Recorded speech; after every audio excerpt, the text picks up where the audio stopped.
kita berdoa.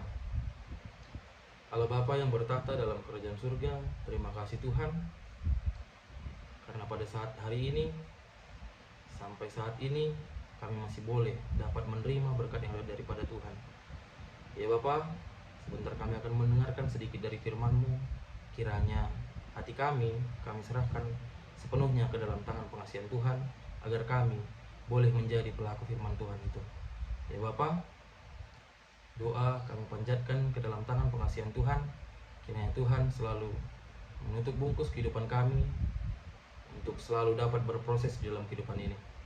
Terpujilah nama-Mu kekal selama-lamanya. Amin. Saudara-saudari yang dikasihi Yesus Kristus, firman yang menyapa kita pada pagi hari ini diambil dari Ayub 33 ayatnya yang ke-26. Saya akan membacakannya. Dengan perikop, Allah berfirman kepada manusia dengan berbagai-bagai cara. Ia berdoa kepada Allah dan Allah berkenan menerimanya. Ia akan memandang wajahnya dengan bersorak-sorai, dan Allah mengembalikan kebenaran kepada manusia.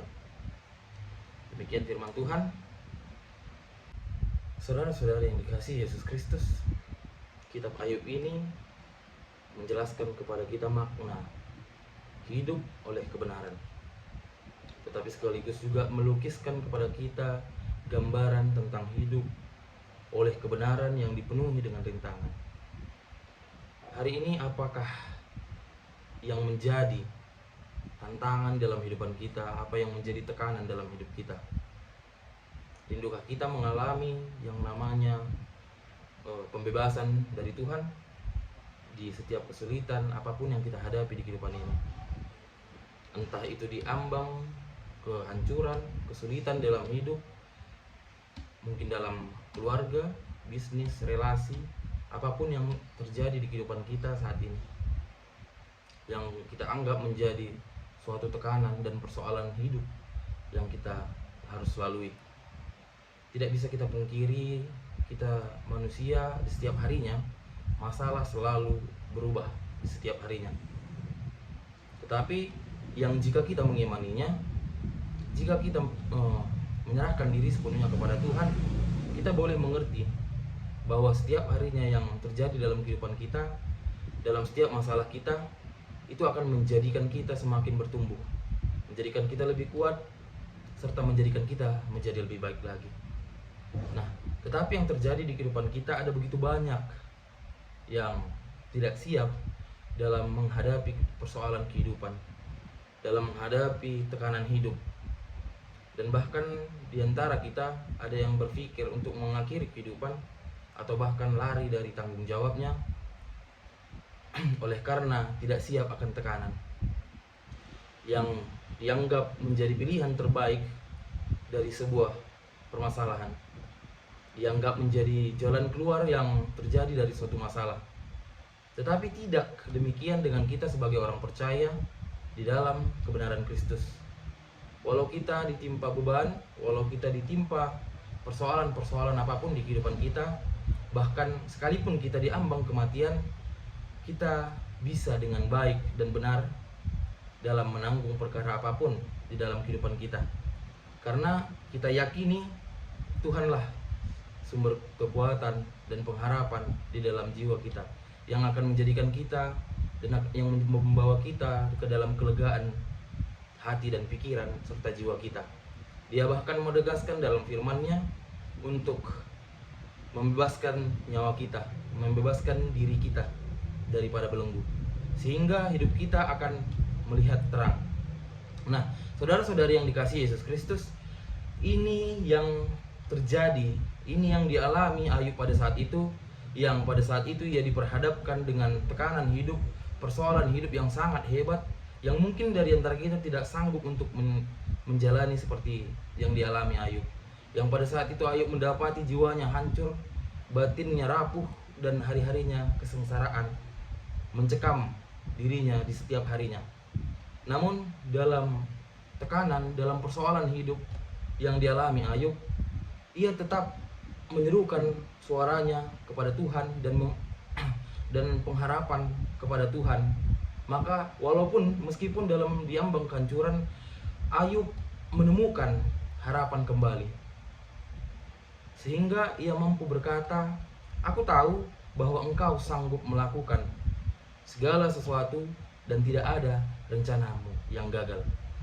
Saudara-saudara yang dikasihi Yesus Kristus, secara umum kita juga bisa kita bayangkan jika ada dari antara satu anggota keluarga kita kehilangan, atau satu anggota keluarga karena meninggal, entah itu anak, istri, suami, mertua, atau saudara, mungkin tetangga yang kita sayangi, pasti kita larut dalam duka karena ditinggal oleh anggota yang kita sayangi. Apalagi Ayub bukan hanya kehilangan 1, 2 atau 2, 3 orang anak, justru ke-10 anaknya pun meninggal. Nah, bahkan dengan cara yang tragis, di mana tempat mereka dilanda angin kemudian roboh, dan anak-anaknya semuanya mati tertimpa runtuhan bangunan, bahkan ia kehilangan banyak harta. Tetapi ia masih boleh berserah kepada Tuhan dan yakin sepenuhnya kehidupannya di dalam tangan pengasihan Yesus Kristus. Tidak jarang mungkin di antara kita yang boleh mengikuti seperti Ayub. Mungkin jika kita mendapatkan suatu duka di dalam kehidupan kita, kita pasti biasanya larut dalam kesedihan karena kita tidak menyerahkan diri kepada Tuhan. Tetapi berbeda yang diberikan Ayub kepada Tuhan, ia mengasihi dan selalu bersorak-sorai di dalam kebenaran Tuhan, selalu menyerahkan diri kepada Tuhan. Nah, seperti ini contoh yang respon yang boleh kita lakukan sebagai anak Tuhan dalam menghadapi persoalan, dalam menghadapi penderitaan, dalam menghadapi setiap pencobaan hidup yang berat. Jangan kita sesekali menyalahkan Tuhan di dalam kehidupan kita karena apa yang terjadi dalam kehidupan kita. Mungkin orang yang kita sayangi di sekitar kita mendapatkan masalah, lalu kita menyalahkan keadaan. Sebaliknya, tetaplah kita berdoa di dalam kebenaran, di dalam Kristus, memuji Tuhan serta menyembah Tuhan dan setia kepada Tuhan. Kita selalu beribadah, bersorak-sorai kepada Tuhan, sebab Dialah yang memberikan kita keselamatan dan kehidupan. Sadarilah bahwa segala sesuatu yang ada di dalam hidup kita adalah pemberian dan anugerah Tuhan. Jikalau sampai saat ini juga itu semua karena kebaikan dan kebesaran Tuhan, maka Tuhan akan memulihkan semua keadaan kita, bahkan berkat yang kita terima akan lebih banyak, akan lebih baik, serta lebih besar. Nah, daripada apa yang kita terima sebelumnya dari Tuhan, pelayanan kita akan dipulihkan, usaha, bisnis, dan perekonomian kita akan dipulihkan kepada Tuhan. Kita yakini bahwa setiap masalah yang kita hadapi di dalam kehidupan ini, setiap pencobaan yang kita hadapi di dalam kehidupan ini, itu menjadikan kita semakin lebih kuat dan semakin taat untuk selalu memuji memuliakan nama Tuhan. Dalam kebenaran, selalu kita menyerahkan dan berpengharapan kepada Tuhan. Amin. Kasih karunia dari Tuhan Yesus Kristus serta kasih setia Allah Bapa dan persekutuan Roh Kudus memberkati dan menyertai kamu sekalian hari ini, esok, dan sampai selama-lamanya. Amin.